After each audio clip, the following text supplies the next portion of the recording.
Welcome to the debate. The most dangerous manipulator in a person's life isn't the loud, bragging narcissist throwing a tantrum. It is the one sitting quietly at the kitchen table, sighing heavily, and really weaponizing their own fragility to control the entire room. Yeah, that heavy sigh is it's so chilling once you realize what it actually represents. Exactly. Today we are decoding the hidden, insidious world of covert narcissism, and our central debate is really about locus and scale. Right. Does the true danger of a covert narcissist lie in their highly calculated, predatory manipulation of power through pity? Or, does the true devastation lie in the systemic destruction of the victim's reality and nervous system? It's a heavy question. It is. As a behavioral profiler, I look at the mechanics. So I will be arguing that covert narcissism is a highly structured predatory matrix of control, masked by false humility and manufactured victimhood. And coming from a trauma-informed clinical perspective, I argue that analyzing the predator's playbook entirely misses the tragedy of the crime scene. The true danger is the complete, invisible, and really physiological erosion of the victim's reality. Let's get right into it. Because from a profiling standpoint, this is a proactive predatory strategy. We are talking about individuals who possess the exact same core traits as the grandiose narcissist. The entitlement? Yes, they have the pathological entitlement, the deep self-absorption, and a profound structural deficit in empathy. But they are smart. They mask this grandiosity behind a carefully constructed persona of extreme devotion, shyness, and chronic victimhood. Right, the mask of the martyr. Precisely. They operate using a mechanism we call instrumental caregiving. Think about the partner who insists on cooking every meal, or the parent who pays for college, but they use that logistical duty as a weapon. To create a debt. Exactly. They leverage it to extract emotional caretaking from you. It is a calculated inversion of roles. They don't demand the spotlight with a megaphone. They demand it with a whimper. Their fragility basically becomes the organizing principle of the entire household. Yeah, everyone tiptoes around them. And it's brilliant in a predatory way because it totally bypasses the victim's natural defense mechanisms. You just don't put your guard up against someone who is constantly presenting themselves as broken. I hear that. But focusing on that predatory brilliance is exactly where I diverge. Analyzing their calculations, mapping out their strategy like a chessboard, it abstracts the actual horror of this abuse. How so? Well, you look at the covert narcissist and see a predator. I look at the victim and see a person trapped in a chronic state of biological hypervigilance. The true danger isn't the manipulative act itself. It's how that act permanently rewires the victim's autonomic nervous system. But wait, the rewiring happens because of the calculation. It happens because the victim is subjected to a profoundly confusing threat environment. Because the abuse is masked as love or fragility, the developing brain or the partner's brain experiences a constant neuroception of threat. Let's define that for the audience. Sure, neuroception is essentially your nervous system's subconscious TSA screening. It's constantly scanning the room asking, am I safe? With a covert narcissist, the answer is always no, but you don't know why. Right, because the threat is invisible. Exactly. So the victim is forced to continuously scan the environment just to ensure the narcissist is emotionally stable. To survive this, they have to suppress their own biological needs, their own anger, their own preferences. They prioritize the abuser's internal equilibrium over their own heartbeat. Wow. And the absolute devastation here is that the victim doesn't even realize they are being abused. They just think they are keeping the peace. Wait, look at how they use pity to achieve that exact suppression, though. That doesn't just happen organically. The covert narcissist plays the ultimate victim to force that hypervigilance. They certainly play the victim, yes. Let's go back to that kitchen table. They sit there, their fingers trembling slightly as they wash a dish, their eyes heavy with this unnamed, crushing exhaustion. They deploy these passive-aggressive sighs. Oh, the sighing is so toxic. It is. They physically withdraw affection the second the victim shows any independence. That's not depression. That's weaponized guilt. It definitely operates as guilt, but It is a highly effective punitive measure. They are literally training the victim. When the victim gets a promotion or asserts a boundary or goes out with friends, the covert narcissist doesn't explode in rage. Right, they shrink. They shrink. They look wounded. They transmit this toxic double message that your personal growth is an act of betrayal that directly inflicts physical pain upon them. It is a behavioral modification program designed to keep you small. But the behavioral modification is secondary to the psychological architecture it destroys. This is exactly what trips victims up. They mistake this trauma bonding for a deep, empathetic connection. What you are describing clinically is parentification. Meaning the victim becomes the parent to the abuser. Exactly. The victim, whether it's a child or a spouse, is trained to believe that their own independence actively harms the narcissist. Do you understand what that does to a person's psyche? It's crippling. It is.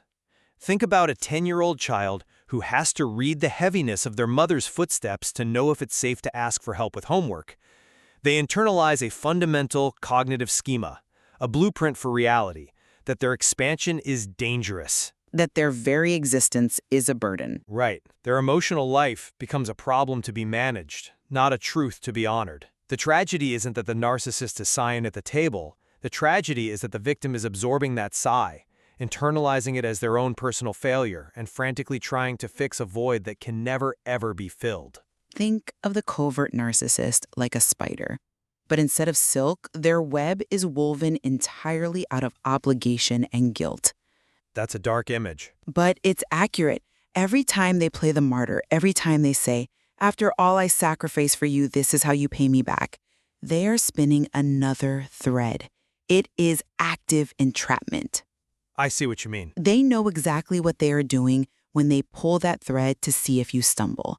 They are securing their narcissistic supply. I love the visceral nature of that analogy, but a spiderweb implies a trap you can see, a trap you can physically untangle yourself from if you just pull hard enough. This dynamic is much more like an autoimmune virus. An autoimmune virus? Yes, a virus that tricks the victim's own nervous system into attacking its own reality. The victim isn't just caught in a web, their very perception of the world has been hijacked. Because they don't even know they're trapped. Right. They don't want to escape because they deeply believe they are the ones causing the problem. The virus convinces the host that the host is the disease. That's why they stay. That makes sense internally, but we have to look at the external linguistic taxonomy they use to plant that virus. The language of a covert narcissist is a highly specialized repertoire designed to exert control and evade accountability. It's covert gaslighting. Exactly. It's covert gaslighting. How so linguistically? I mean, what does that sound like? Well, they rely heavily on intermittent reinforcement and reverse tactics. It's exactly like a slot machine.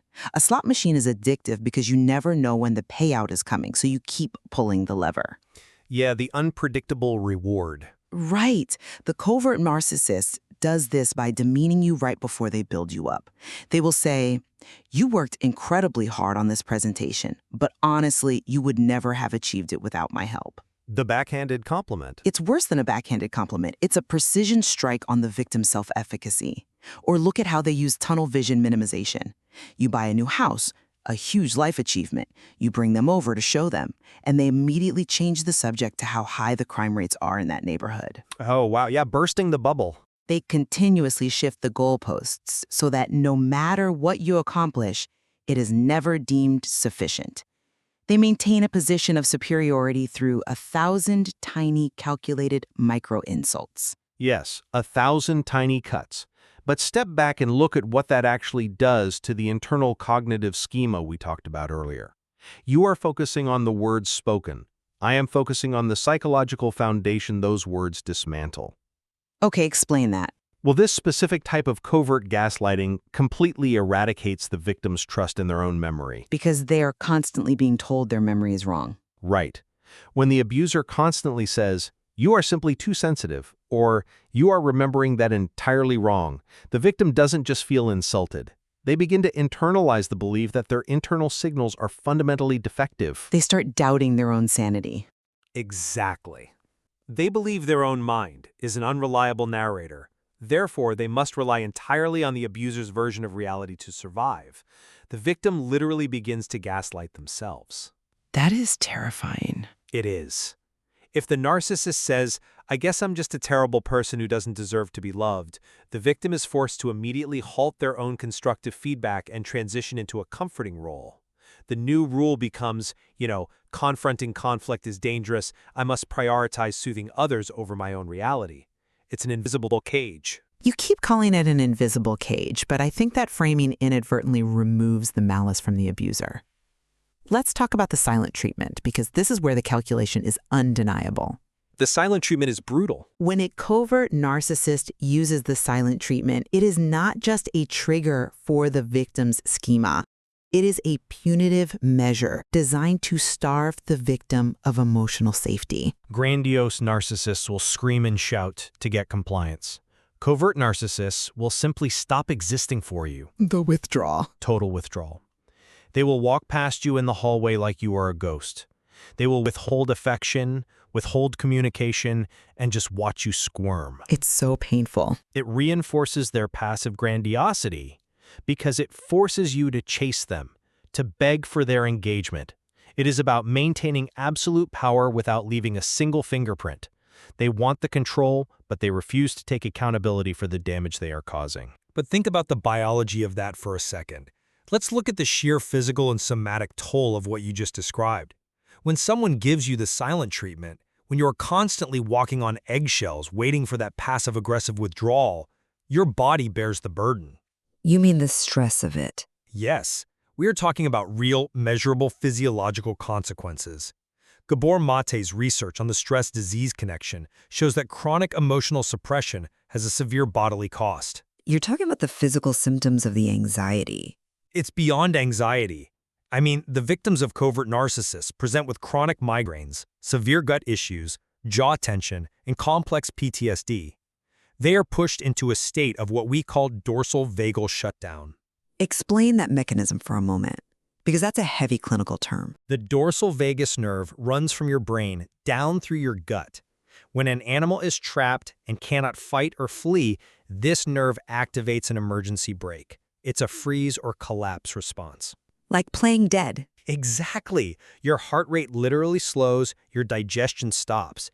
It's the mammalian response of playing dead. When the narcissist ghosts you in the hallway, your body interprets that as a life-threatening abandonment, and you drop into this shutdown state.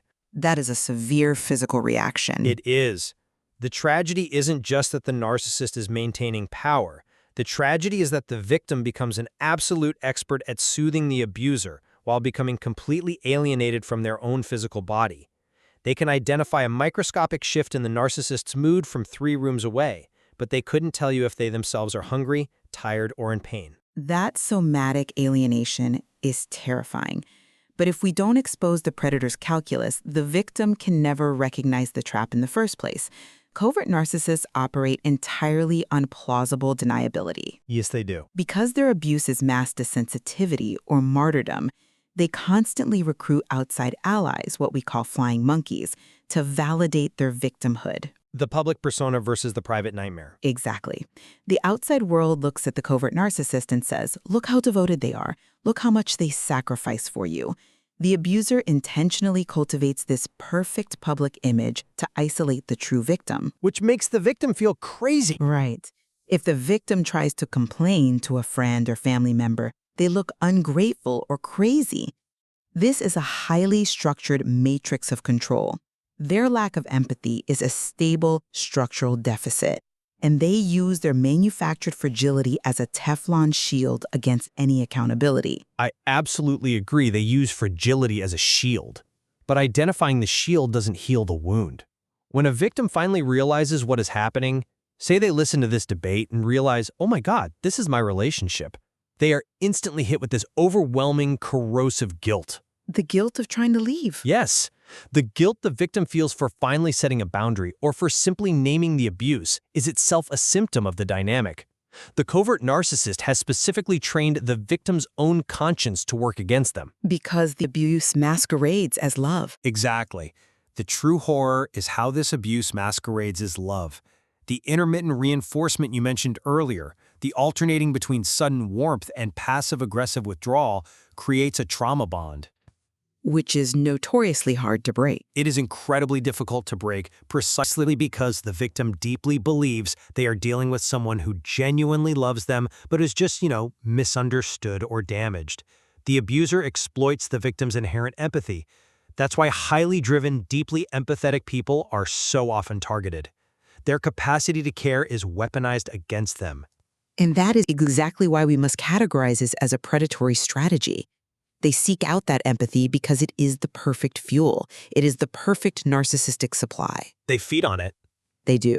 They do not want a partner. They do not want a child. They want an emotional shock absorber. They want an extension of themselves. An appliance, essentially. Yes, an appliance to regulate their self-worth. Let's examine the dynamic of conditional love here. The covert narcissist will say something like, "I will support you when you finally make choices I can be proud of." The condescension. Right. They chain affection to total, unquestioning compliance. Every interaction is transactional. They might bake cookies for their child one day, and the very next day, coldly, surgically criticize that child's physical appearance. It keeps the victim perpetually off kilter. It's so destabilizing. The narcissist's primary motivation is not the preservation of attachment to avoid abandonment, like we might see in, say, borderline personality disorder. Their motivation is the active exploitation of the victim to secure admiration and validate their own fragile, grandiose self-worth. That distinction between BPD and covert narcissism is vital, but I want to bring it back to the lived reality of the person on the receiving end. Let's talk about the phenomenon of the invisible invoice. The invisible invoice? Yeah. The victim feels like they owe their entire life to this person, a debt they never actually agreed to take on. Because the covert narcissist never explicitly demands repayment, the victim is left fighting shadows. Because nothing is ever stated outright. Exactly. If a grandiose narcissist insults you to your face, you can point to the insult. You can say that was abusive. But if a covert narcissist simply sighs and looks at the floor when you share your accomplishments, how do you defend against that? You can't. You can't. So you shrink. You dim your own light. You learn to hide your achievements because your pride has been transformed into guilt. The simple act of self-assertion starts to feel biologically dangerous. Which is just devastating to see. The ultimate cost here is that the victim's identity is completely hollowed out. They survive the relationship by ceasing to exist as an independent entity. And that erasure is the goal. They suffer from one-mindedness, the complete inability to tolerate alternative, valid points of view. Your separate selfhood is implicitly threatening to their self-image. Right. When they utilize the gray rock method against you, when they stonewall and refuse to engage, they are punishing you for daring to be separate. But, interestingly, when the victim tries to use the gray rock method to protect themselves by showing no emotion, the narcissist escalates. Oh, they hate that. They create a manufactured crisis, or they suddenly become intensely affectionate, love bombing, just to draw the victim back into the chaotic dynamic. They are masters of reading the shifting currents of power and adjusting their tactics to maintain dominance. You call it a tactic, but I think you're giving the narcissist almost supernatural credit for tactical genius. In many cases, they aren't sitting in a dark room plotting their next sigh. You think it's not calculated? I think their behavior is an automatic, rigid defense mechanism against their own underlying feelings of inadequacy and crushing shame. Yes, it is manipulative, but it is often a reflexive manipulation. Reflexive or not, the damage is the same. Right, and that's my point. The focus must remain on the fact that this reflexive behavior creates a toxic environment that systematically dismantles the victim's psychological safety. The trauma is cumulative. It's not one big explosion, it's death by 1,000 paper cuts. It is the years of suppressed anger, the decades of managing someone else's emotional state, the constant low-grade hum of anxiety that eventually breaks the victim down. You call it reflexive, but I think that gives them a massive pass. It minimizes the instrumentality of it. Even if it operates on a semi-conscious level, it is highly adaptive and profoundly selfish. I'm not saying it's not selfish. They know it works, though. They know that playing the victim garners sympathy from outsiders.